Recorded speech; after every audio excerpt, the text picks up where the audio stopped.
আনুষ্ঠানিকভাবে বিএনপির জনসভা শুরু হয়েছে চট্টগ্রামের পোলো গ্রাউন্ড মাঠে।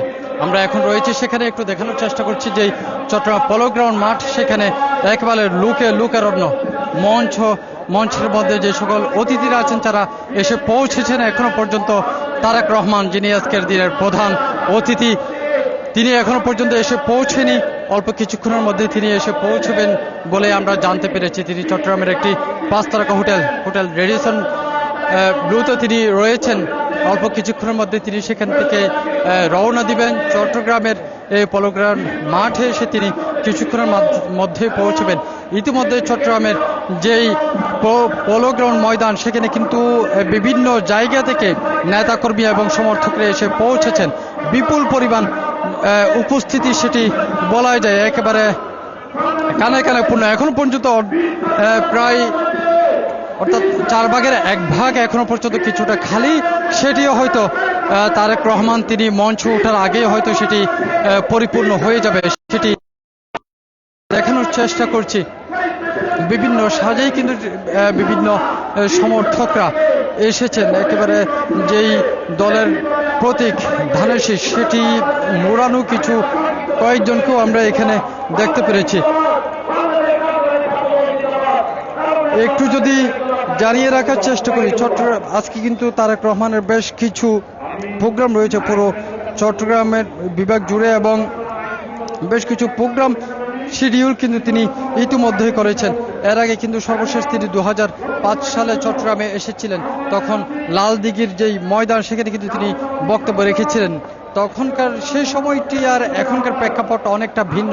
সেই সময় তিনি দলের একজন গুরুত্বপূর্ণ নেতা হিসেবে এসেছিলেন এবং প্রধানমন্ত্রীর একজন জ্যেষ্ঠ পুত্র হিসেবে তখন চট্টগ্রামে এসেছিলেন। দীর্ঘ প্রায় 21 বছর পরে এবার যখন তিনি চট্টগ্রামে এসেছেন, তখন তার পরিচয়টিও একেবারে আলাদা। তখন তিনি হয়ে গিয়ে এখন এই অবস্থায় তিনি চট্টগ্রাম বিএনপির বর্তমান চেয়ারম্যান, এবং আসন্ন যে ত্রয়োদশ জাতীয় সংসদ নির্বাচন, সেখানে যদি দল নির্বাচিত হন, সেক্ষেত্রে এই তারেক রহমানই হতে পারেন দলের দেশের প্রধানমন্ত্রী। আসন্ন ত্রয়োদশ জাতীয় সংসদ নির্বাচনের প্রচারেই চট্টগ্রামে এসছেন বাংলাদেশ জাতীয়তাবাদী দলের চেয়ারম্যান তারেক রহমান। গতকাল শনিবার তার এই সফর শুরু হয় এবং রোববার চট্টগ্রাম সহ 4 জেলায় 6টি নির্বাচনী জনসভায় যোগ দেবেন তিনি। তারেক রহমান গতকাল ঢাকা থেকে আকাশপথে চট্টগ্রামে আসেন। সন্ধ্যা 7:35 তিনি ও তার সফর সঙ্গীদের বহনকারী উড়োজাহাজ চট্টগ্রামে অবতরণ করার পর বিপুল পরিমাণ সমর্থকদের ভালোবাসায় সিক্ত হন তিনি।